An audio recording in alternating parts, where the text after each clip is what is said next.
Hello students, we are discussing chapter first of the class 10th science. The name of chapter is chemical reaction and equations. In last lecture we discussed on chemical reaction.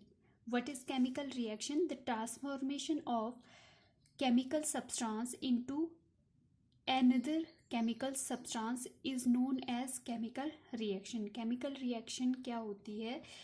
जब आपका कोई एक chemical substance change हो जाता है दूसरे chemical substance में, ठीक है, उसको क्या बोलते हैं हम? Chemical reaction. केमिकल रिएक्शन में क्या है, आपके टू पार्ट्स होते हैं, ठीक है, रिएक्टेंट और जो चेंज होता है प्रोडक्ट में, ठीक है. रिएक्टेंट क्या होते हैं? जो रिएक्शन में पार्टिसिपेट करते हैं,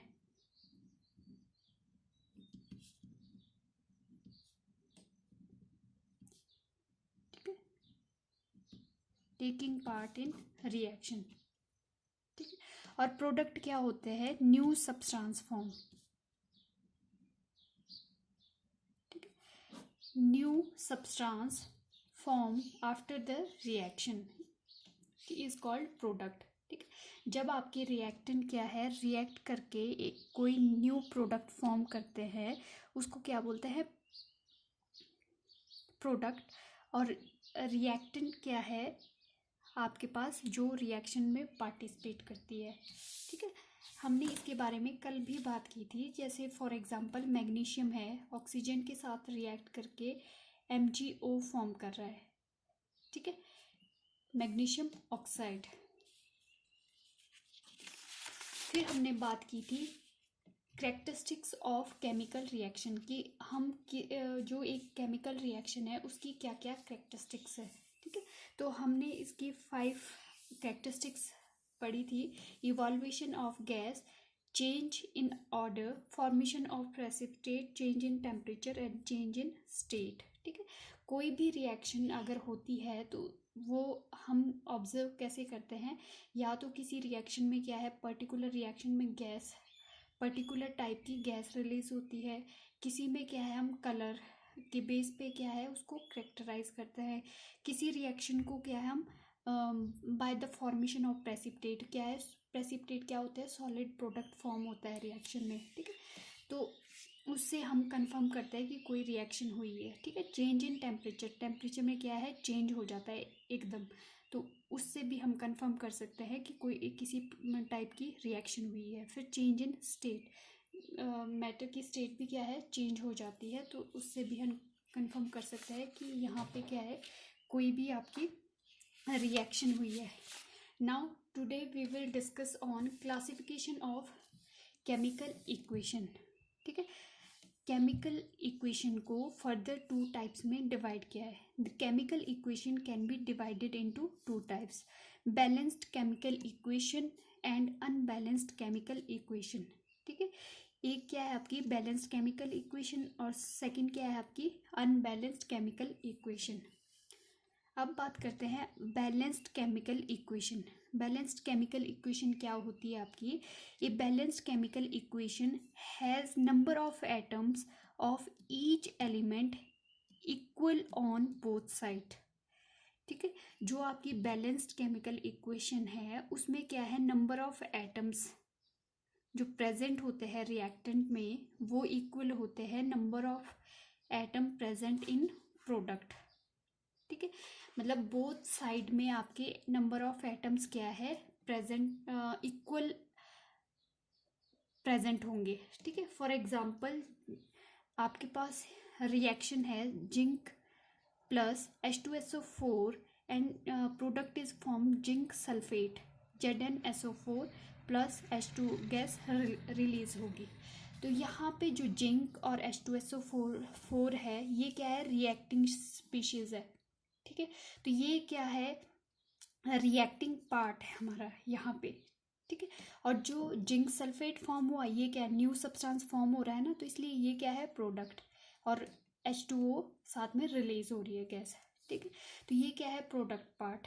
अब काउंट करो नंबर ऑफ, देखो जिंक जो एलिमेंट है इसके कितने एटम है, 1, ठीक है। जिंक का एलिमेंट कितना है यहाँ पे 1, ठीक है। तो जिंक में क्या है 1 एटम है। फिर हाइड्रोजन दूसरा एलिमेंट कौन से, अब देखो यहाँ पे टोटल कितने एलिमेंट्स से प्रेजेंट है रिएक्टेंट में, 1 हो गया आपका जिंक, सेकंड हो गया हाइड्रोजन, थर्ड हो गया सल्फर, फोर्थ हो गया आपका ऑक्सीजन, ठीक है। तो यहाँ पे जो जिंक है तो ये कितने एटम है जिंक के 1 एटम। फिर आपके हाइड्रोजन के कितने हैं 2 एटम, सल्फर के कितने हैं 1 एटम और ऑक्सीजन के कितने हैं 4 एटम, ठीक है। फिर यहाँ प्रोडक्ट में देख लो जिंक सल्फेट में, यहाँ पे देखो जिंक का 1 एटम है, सल्फर के क्या है आपके 1 एटम है, ऑक्सीजन के क्या है 4 एटम है, ठीक है। फिर हाइड्रोजन के देख लो यहाँ पे 2 एटम है। तो आपके ये सारे जो रिएक्टेंट में एटम है वो इक्वल है प्रोडक्ट के एटम के साथ, ठीक है। In this equation the number of atoms of zinc hydrogen sulphur are both side are equal, so it is balanced equation. इसलिए ये क्या है बैलेंस्ड इक्वेशन, क्योंकि number of atoms present in reactant is equal to number of atoms present in product, ठीक है। फिर इसको क्या बोलते हैं हम balanced chemical equation. According to law of conservation of mass, mass neither be created nor be destroyed in a chemical reaction. To obey this law, total mass of element present in reactant must be equal to the total mass of element present in product. अब ये क्या बोल रहा है according to law of conservation of mass, इस law के according क्या है मास को ना तो हम क्रिएट कर सकते हैं ना उसको डिस्ट्रॉय कर सकते हैं किसी भी केमिकल रिएक्शन में, ठीक है। टू ओबे दिस लॉ, अगर हम इस लॉ को ओबे करते हैं तो टोटल मास जो रिएक्टेंट का है वो इक्वल होता है प्रोडक्ट के, ठीक है। जो टोटल मास आपके रिएक्टेंट के एलिमेंट्स का होता है वो इक्वल टू प्रोडक्ट के एलिमेंट्स के टोटल मास के इक्वल होता है, ठीक है। और we can say initial number of atoms of an element should be equal to final number of atoms, means reactants के जो नंबर ऑफ एटम्स है वो इक्वल होंगे final number of atoms in product. For example आपके पास carbon plus oxygen form करता है carbon dioxide, तो यहाँ पे रिएक्टेंट कार्बन का क्या है 12 एटॉमिक मास है, ऑक्सीजन का क्या है 16 और 2 मॉलिक्यूल्स है तो 16 से 2 को मल्टीप्लाई करेंगे 16 से, ठीक है। तो यहाँ पे जो टोटल आ जाएगा मास वो 44 ग्राम आ जाएगा और यहाँ पे कितना 44 ग्राम, तो रिएक्टेंट का मास इक्वल है प्रोडक्ट के, ठीक। नेक्स्ट है आपकी unbalanced chemical equation. Unbalanced chemical equation क्या होती है, if the number of atoms of each element in reactant is not equal to the number of atom of each elements present in the product, then the chemical equation is called unbalanced chemical equation, ठीक है। अब unbalanced chemical equation क्या होती है, जब आपके elements के जो एक एक एलिमेंट्स के एटम क्या है वो क्या है रिएक्टेंट में भी क्या है रिएक्टेंट और प्रोडक्ट में सेम नहीं होंगे, उसको क्या बोलते हैं unbalanced chemical reaction. For example iron plus water form कर रहा है आपके पास iron oxide and hydrogen gas आपकी रिलीज हो रही है, ठीक है। तो यहाँ पे आप देखो आयरन के कितने एटम है, ठीक है 1 एटम, हाइड्रोजन के कितने हैं 2 एटम रिएक्टेंट पार्ट में और ऑक्सीजन के कितने हैं 1 एटम। फिर यहाँ पे प्रोडक्ट में देखो तो यहाँ पे एटम कितने हैं 3 एटम आयरन के, ठीक है। फिर ऑक्सीजन के कितने हैं 4 एटम और हाइड्रोजन के कितने हैं 2 एटम, ठीक है। In this example number of atoms of elements are not equal, यहाँ पे क्या है नंबर ऑफ एटम जो है रिएक्टेंट और प्रोडक्ट के डिफरेंट है, ठीक है। अब देखो आयरन के यहाँ पे 1 एटम है, यहाँ पे क्या है 3 एटम है, ठीक है। तो they are not equal, so therefore it is an unbalanced equation, इसलिए हम इसको क्या है अनबैलेंस्ड केमिकल इक्वेशन बोलते हैं। सेकंड एग्जांपल है आपका क्यूप्रिक ऑक्साइड है, ठीक है।